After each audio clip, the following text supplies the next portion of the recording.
Maksudnya orang yang ahli dengan Allah di sini dimaksud adalah orang-orang ahli tasawuf, orang ahli hati.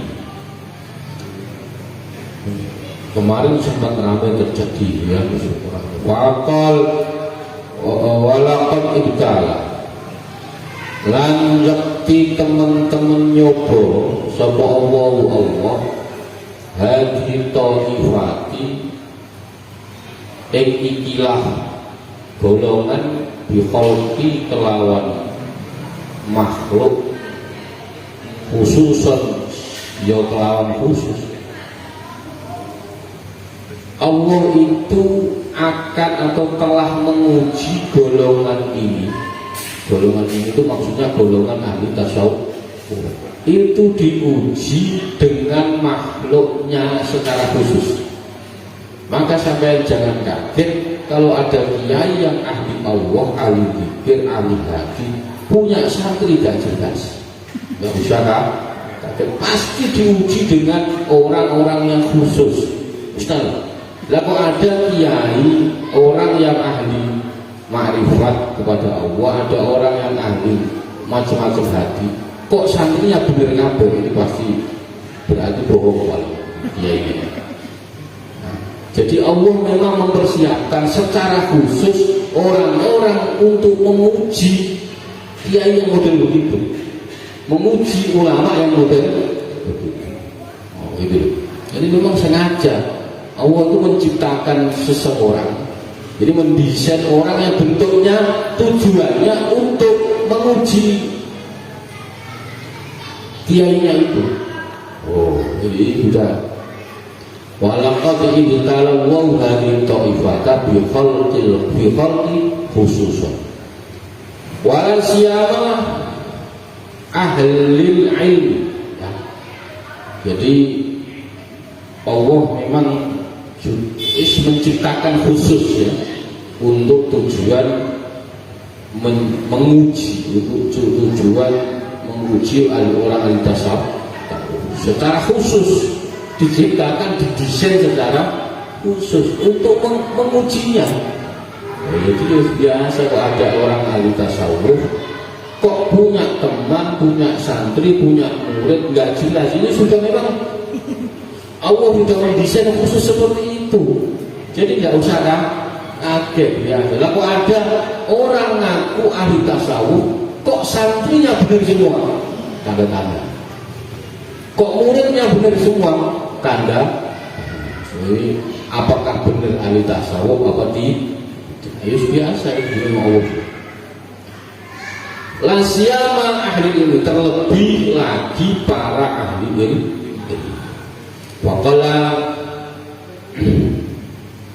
monggo sidik ya, anta jida minhum man syarafallahu sadruhu litasdiq. Waqala monggo sidik anta jida apa yen nemu sira minhum saking ahli ilmu man ing wong syarafa kang jembarake sapa Allah sadruhu ing dadane man litasdiq karo maring membenarkan. Jadi maka sedikit sekali, jarang sekali kamu mendapati dari mereka seorang yang telah Allah lapangkan dadanya untuk membenarkan terhadap status seorang wali. Maka ada orang ahli ilmu itu sedikit sekali yang bisa menerima kalau orang itu dia itu seorang wali. Jarang orang yang ahli ilmu ya. Jadi maka sedikit sekali kamu akan menemukan ahli ilmu dohir, saya ulangi lagi ya, ahli ilmu yang jembar hatinya. Jembar hati itu bahasa Indonesianya apa? Lapang dada. Lapang dada. Lapang dada mengakui ya wali-wali tertentu. Oh, itu juara.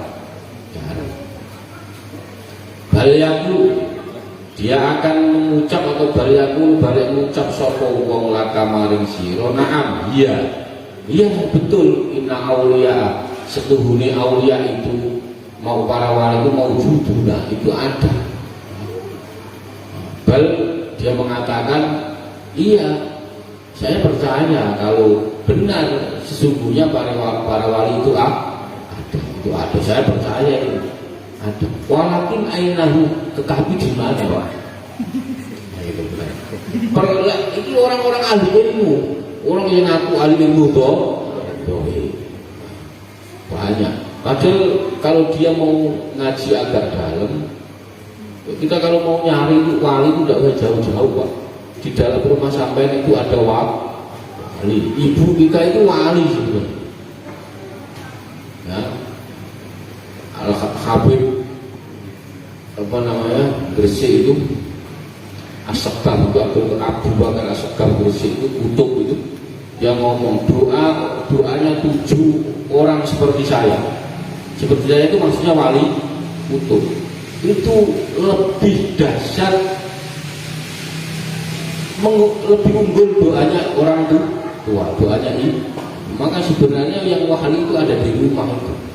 Kadang kita itu nyari-nyari kemana-mana nggak jelas, malah ketemunya wali wator mulka zamun fihi takut dumul obat itu kalau di Alfiyah itu ada namanya wali wator mulka zamun fihi takut dumul obat.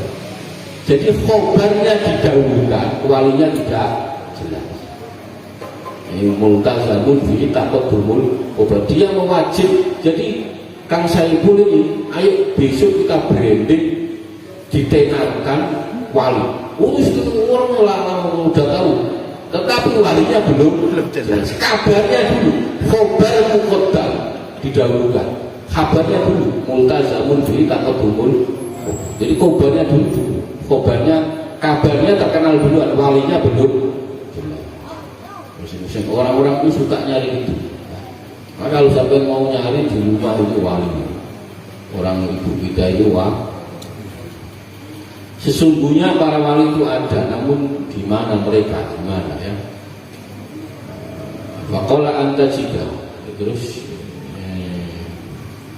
walakin ainahu fala yudzakkaru lahu ahadun illa fala yudkar mongko ora den tutur lahu marang wong ahadun sapa wong siji illa wa akhoda angin tumandang sapa wong yadfa'u iku nolak sapa wong khususia kawahi ing khususiae saking Allah bihi ing dalem akad. Maka tidaklah seorang wali itu disebut kepada orang itu ketika ada wali disebut di depan dia. Malaikat pasti ia tidak terima, dia menolak. Contoh ada orang ahli ilmu sampai kok ngomong ini loh wali, pasti ditolak, pasti nggak mau dia. Jadi dia pasti tidak mau mengaku.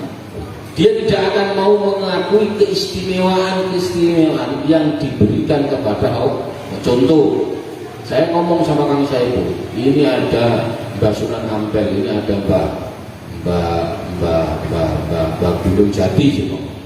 Cerita ini dulu begini ditolak, langsung ditolak.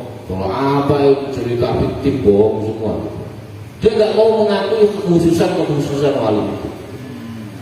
Banyak itu banyak. Itu yang masyhur. Maka kecuali sampai menyebut orang tidak jelas, yaitu wajib ditolak. Contoh, cuma sampai ada ini Gus ada wali siapa? Badar Mugandul, tidak jelas. Nah kalau sampai nyebutnya semua Mbak Sunan Ampel, Mbak Kalijogo, Mbak, nah itu sudah masyhur ya. Kok nggak mengakui berarti aneh. Gitu. Karena itu sudah masyhur. Nah, ada orang tahu-tahu ada ngomong siapa ada wali Gus di Kodam siapa? Itu Saiful Anam. Nah itu pertanyaan itu, gitu. Anda boleh iskal kalau itu, gitu. Contohnya begitu. Maka tidak seorang wali ketika ketika Anda menyebut seorang wali di depan dia, maka dia akan menolak kekhususan-kekhususan itu. Saya menjelaskan wali ini loh ini khususnya ini punya kekhususan, ya itu ditolak semua. Nah, terus yang fa'u khususnya fi qal lisan bi ihtijaj aliyah minat tasdik. Orang yang seperti itu kalau dia aja argumen soal itu lebih jago ya. Anda tahu bukti walinya apa, karena sampai nggak akan bisa menjelaskan. Contoh sampai cerita sama saya, Gus, Mbah Sunan Kalijaga itu wali, apa buktinya? Oh, dia itu bisa tongkatnya bisa itu cerita bohong. Buktinya sampai bisa membuktikan, nggak bisa jawab kita. Ketika dikejar tidak akan dia jawab, nggak akan bisa jawab. Maka orang yang seperti ini tuh lisannya fasih dalam membuat argumen, tapi kosong membenarkan atau meyakini wali. Fakhdar, maka takutlah, atau fakhdar maka berhati-hatilah. Fakhdar maka berhati-hatilah. Mimman saking wong hadza wasfu, maka berhati-hatilah terhadap orang yang seperti ini ya. Kalau sampai ketemu orang yang seperti ini itu yang seperti tadi ya, sifatnya seperti wafir dan larilah minhu firaka minal asadi, maka larilah seperti lari Anda ketika melihat singa. Kalau ada orang kok seperti itu, sifatnya seperti itu, sudah lari aja itu ya. Qala Syekh Abu Hasan Asy'adili radhiyallahu anhu, dawuh Syekh Abu Hasan Asy'adili radhiyallahu anhu, laisal faqih, orang laisal faqihu ya, faqihu ya, man faqo al hijab, laisal faqih, ora ono sapa wong kang faqih atau ahli faqih, alim faqih, man iku wong faqo'a al-hijab. Faqo'a itu artinya apa ya?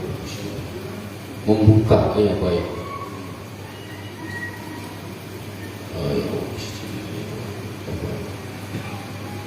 Dia membedah boleh, membuka boleh ya.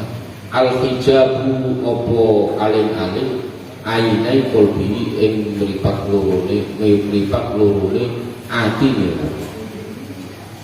Menurut Imam Syekh Abu Hasan Asy'adili,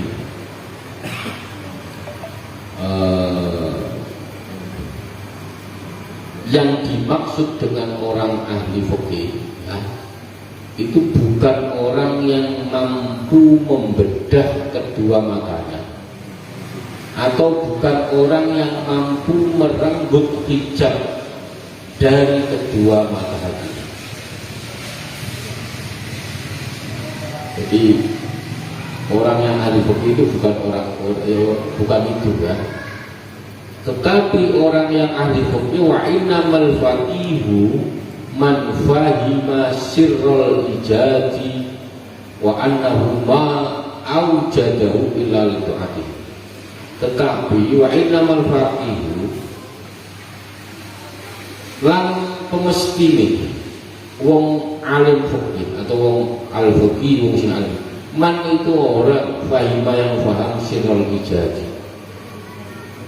Sesungguhnya orang yang alim fikih atau yang faqih, dia yang memahami rahasia perwujudannya. Maka sampean kalau dianggap alim fikih itu bukan kok sampean bisa banyak menemukan hukum-hukum yang enggak. Kalau menurut Imam Asy'adili ya, Abu Hasan Asy'adili, orang yang alim fikih itu orang yang dia tahu, dia memahami, dia tahu rahasia dia diwujudkan. Berat ya. Sampai rahasianya anak saya pun wujud itu apa? Kira-kira. Dia kalau tahu ya berarti dia arif. Wa annahu ma aujadahu illa lit-ta'at. Bahwasanya tidaklah Allah itu mewujudkannya ya, melainkan hanya untuk mentaatinya. Wala khalaqahu illa li khidmatihi. Jadi bahwasanya tidaklah Allah mewujudkannya itu melainkan hanya untuk mentaatinya dan li khidmatihi, dan untuk berkhidmat kepada Allah. Maka yang dilakukan oleh ahli fikih itu dia melayani kebutuhan umat, soal hukum kebutuhan umat. Semua ada ahli fikih, dia berkhidmat untuk umat. Hukum-hukum disampaikan tujuannya untuk umat. Itu namanya dia khidmah posisinya. Itu ya. Fa idza fahima, maka apabila ia telah memahami hadza hadal fikih, maka apabila ia telah memahami hal ini, karena maka ada hadal fikih, maka ilmu fikih dari dirinya sababan bisa menyebabkan lizuhdihi, bisa menyebabkan menjadi zuhud. Kalau dia apabila ia telah memahami hal ini, maka ilmu fikih tadi itu dari dirinya tadi itu menjadikan sebab untuk zuhud. Tahu zuhud, tahu nggak zuhud? Zuhud itu mengalihkan kesenangan dari sesuatu kepada sesuatu yang lebih baik, atau menganggap kecil dunia dan menghapus pengaruhnya, pengaruh dunia dari dirinya. Dia pernah merasakan sesuatu yang enak terus ditinggal, itu namanya zuhud. Sampai pernah seumpama merasakan yang enak-enak pokoknya terus sampai tinggal. Sampai lebih memilih sesuatu yang tidak enak tetapi lebih dekat ke Allah. Jadi menghapus pengaruh-pengaruh dunia dalam diri kita, itu namanya zuhud. Dan menghadap kepada, maka zuhud itu berpaling dan meninggalkan sesuatu yang disayangi, sesuatu yang yang bersifat materi. Oh ya udah, berarti saya besok zuhud apa? Ini istri saya kan saya sayangi, saya pindah yang istri yang ini, itu yang nggak zuhud namanya itu. Berpaling dan meninggalkan sesuatu yang yang bersifat materi, yang bersifat materi lah, kemewahan dunia, dengan mengharap suatu wujud yang lebih baik dan bersifat spiritual. Ini namanya zuhud. Maksudnya sifat spiritual apa? Dengan maksud spiritual adalah kebahagiaan akhirat. Kalau sampean sudah berani meninggalkan sesuatu yang Anda sayangi, nah itu berarti sampean sudah ciri-ciri zuhud. Itu saya kan sekarang sayang istri saya tinggalkan ganti yang lain. Oh itu tambah yang lain. Nah itu udah zuhud namanya. Jahat. Fa idza fahima hadza indah, maka jadi itu zuhud ya, sampai biar tahu ini Kita itu sering dengar zuhud, tapi nggak tahu zuhud itu apa. Jadi saya tahu zuhud. Jadi sampean berpaling meninggalkan sesuatu yang disayang. Berat ya, berat, pasti berat. Anda seumpama jadi ketua RW, lagi seneng-senengnya jadi RW, terus sampean tinggal, itu zuhud. Kalau udah nggak jadi ya namanya nggak tinggal itu. Pas lagi jadi RW terus sampean tinggal. Maksudnya jadi RW ini kebanggaan bagi sampean ya. Bukan kok enggak. Sampean jadi RW ini kebanggaan, jadi ini jadi lain, sampean baru jadi seminggu sampean tinggal. Sampean mengundurkan di contoh ini contoh aja tuh.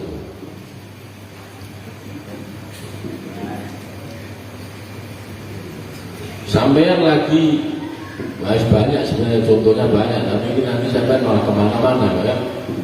Pokoknya itu. Jadi kalau sampean ingin belajar zuhud, pokoknya apa yang sampean senangi, apa yang sampean sayang, coba tinggal. Sampean paling senangi sekarang apa? Coba tinggal. Ciri-ciri orang zuhud itu ya hidupnya sederhana, apa adanya, kaya tapi tidak menumpuk harta, kaya tapi tidak menumpuk, beda loh ya. Orang kaya menumpuk harta dengan kaya tidak menumpuk harta itu beda. Duitnya banyak terus tapi habis terus, contohnya gitu. Dia nggak pernah menumpuk harta. Tiap hari dia dapat duit banyak, tetapi besok udah habis lagi, besok dapat duit lagi. Cirinya begitu orang zuhud. Dia tidak orang zuhud itu tidak bermegah-megahan, berkoyak-koyak, enggak. Cirinya enggak. Terus zuhud itu dia itu tadi lebih mementingkan akhir. Terus yang terakhir soal rezeki. Dia sangat berhati-hati soal rezeki. Maksudnya apa? Rezeki ini 100% halal apa? Halal apa? Baina. Subhat lah bahasanya. Ini halal 100%, subhat apa halal. Itu sangat diperhatikan oleh orang-orang yang zuhud. Makanya jangan ngomong-ngomong zuhud aja, berat ya. Termasuk cirinya ya ketika dia tidak tidak terlalu senang kalau memiliki sesuatu, tidak sedih kalau tidak sedih kalau kehilangan sesuatu. Itu cirinya itu. Kok sampean itu kehilangan sesuatu kok biasa aja, nggak terlalu nilai, itu punya ciri-ciri, Terus menganggap sama celaan, ujian, kalau kata Gus Dur makhluk amatiran kalau masih dengerin omongan orang. Jadi orang diantara ciri zuhud itu ya ujian dan celaan itu ya nggak ada bedanya. Sampean di ujian nggak mempengaruhi derajat sampean dicela juga tidak mempengaruhi derajat sampean. Itu cirinya itu. Sampean difitnah, dimaki-maki ya biasa aja, tidak mempengaruhi itu. Sampean dipuji-puji, orang ini pintar, orang ini bagus, orang ini apa, nggak mempengaruhi pujian itu. Nah itu cirinya. Nah kalau masih mengurusi itu berarti hamba amat. Ini berat. Ciri yang satu aja sampean melakukan susah. Sampean meninggalkan sesuatu yang Anda sayangi. Ada yang berani meninggalkan sesuatu yang disayangi. Maksudnya istri gus enggak, kalau itu sampean semangat kalau itu nyari lagi padahal ya. Enggak, sesuatu yang Anda sayangi kira-kira. Wa ihmalu di zuhud, bahkan biar tahu zuhud juga. Wa ihmalu wa ihmaluhu lan oleh membiarkan li hududi nafsihi wa isghalihi bi huquqi sayyidihi. Orang yang zuhud itu mengabaikan terhadap berbagai kepentingan dirinya, berbagai kepentingan nafsunya, itu orang zuhud. Terus dia lebih menyibukkan dirinya dengan menunaikan hak-hak sayyidi, hak-hak tuannya. Dia nggak penting, urusan dia itu nggak penting. Nah ini ciri-ciri dulu. Kalau sampean menganggap kepentingan sampean itu nggak penting, ini berarti sudah salah satu alasan juga. Maksudnya apa bos kepentingan sampean? Sampean pengen kaya sampean itu nggak penting. Lu kalau sampean kaya mau ngapain? Tak tanya apa. Ini mau sedekah lo apa? Sedekah itu nunggu kaya dulu. Jadi nggak penting. Lah kalau sampean sudah menganggap kepentingan sampean itu nggak penting, ya itu salah satu alamat zuhud. Ya ini sampean biar tahu aja, biar tahu saya nggak menyuruh sampean zuhud, dah. Munting nanti ya kawan ya. Ini ada Indonesia. Mufakiran kalian mikir. Fi ma'adi apa ma'adi? Ha apa dal? Ma'adi. Ya. Dal. Dal itu. Dal. Fil ma'adi. Ma'ad itu tempat kembali. Ya, maksudnya akhirat. Dia selalu mufakiran, dia berpikir fil ma'adi, berpikir tentang tempat kembalinya, yaitu akhirat. Kok iman kali jumeneng istiqdadi kelawan istiqdad itu cemawis dia disiapkan semua. Jadi dia sebagai orang yang mufakiran selalu merenungi tentang tempat kembalinya. Ya ini saya bermurodnya agak puitis ya. Tentang tempat kembali. Sebagai orang yang berdiri untuk bersiap siaga kembali kepada Allah Subhanahu wa Ta'ala. Ini orang-orang yang zuhud. Kadang orang sekarang ada ngomong zuhud juga jelas. Dosa yang paling besar itu